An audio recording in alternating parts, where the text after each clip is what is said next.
Grøn Jyllandskorridor er ekstremt vigtig for os i Region Nordjylland, fordi det er transportvejen. Både internt i Jylland, men jo også transportvejen op til Norge. Så det er vigtigt for os, at vi har en velfungerende infrastruktur. Jamen, vi kan jo gøre de investeringer og de prioriteringer, der skal foregå i Nordjylland.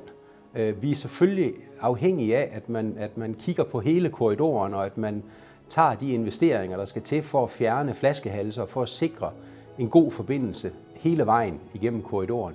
Men vi kan i Region Nordjylland sørge for, at vi ligesom kan arbejde med de flaskehalser og de eventuelle udfordringer, der er i Nordjylland. Så det er vigtigt for os, at vi både ser helheden og også, at vi får løst de lokale forhold.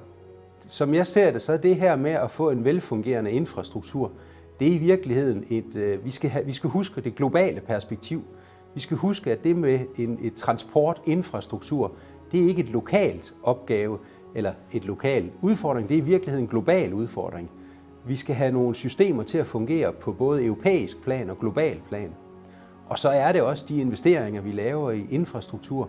Det er generationsinvesteringer. Det her, det er investeringer, som skal lægge løsningerne de næste 100 år frem.